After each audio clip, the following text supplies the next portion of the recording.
A boy went walking அப்படின்னா ஒரு பையன் வந்து வாக்கிங் போனான். One day a boy went walking.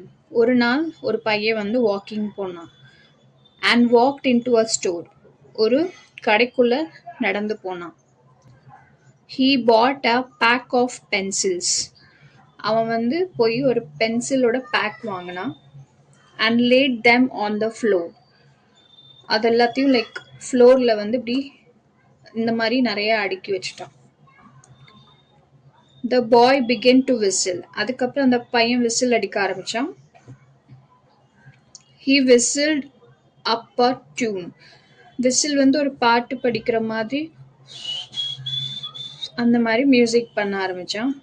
And all the little pencils, இந்த லிட்டில் பென்சில்ஸ் எல்லாமே டான்ஸ் பண்ண ஆரம்பிச்சது அரவுண்ட் த ரூமை சுற்றி இந்த பென்சில்ஸ் எல்லாமே டான்ஸ் பண்ண ஆரம்பிச்சிருச்சு. ஸோ இதுதான் வந்து போயம்.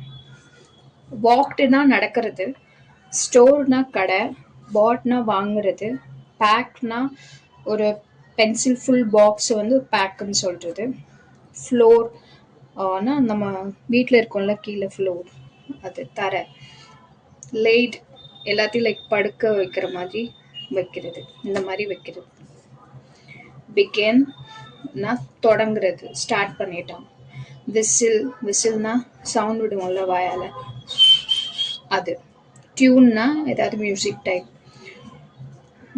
லிட்டில் சின்னது, டான்ஸ்டுனா டான்ஸ் ஆடுறது, அரவுண்டுனா சுற்றி.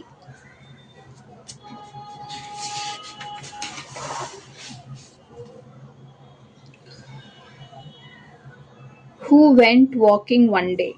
யார் வந்து வாக்கிங் போனா ஒன் டே? ஆன்சர் வந்து a boy went walking one day. அது ஃபுல்லாக எழுதிக்கலாம். One day a boy went walking. Where did the boy go? அவன் எங்கே போனான்? அவன் ஒரு கடைக்கு போனான். The boy went into a store. Who began to whistle? யார் விசில் அடிக்க தொடங்கினா? The boy began to whistle. Who danced around the room? All the little pencil danced around the room.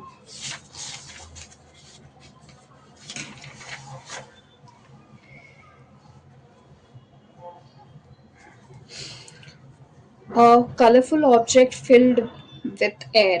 ஒரு கலர்ஃபுல்லான ஆப்ஜெக்ட், அது வந்து காற்றுனால நிரப்பியிருக்காங்க. அப்படின்னா இதில் எது காற்றுனால நிரப்பியிருக்காங்க? பலூன். ஸோ கலர்ஃபுல்லாகவும் இருக்கும், காற்று உழிச்சு நிறச்சிருக்கனால. ஸோ இங்கே வந்து ஆன்சர் வந்து balloon. An animal that cat loves to eat. ஒரு அனிமல், கேட்டுக்கு அதை சாப்பிட ரொம்ப பிடிக்குமா? அது என்ன animal? Rate. An insects with colorful wings. ஒரு இன்செக்ட்ஸ் இருக்கு, அதுக்கு விங்ஸ் வந்து ரொம்ப கலர்ஃபுல்லாக இருக்குமா? என்ன? Butterfly. A furry animal with long ears. ஒரு அனிமல் இருக்கு, அதுக்கு லாங் இயர்ஸ் இருக்கு, அது வந்து rabbit. Things that you use to write. நீங்கள் எழுதுறதுக்காக யூஸ் பண்ணக்கூடிய திங்ஸ், பென்சில்.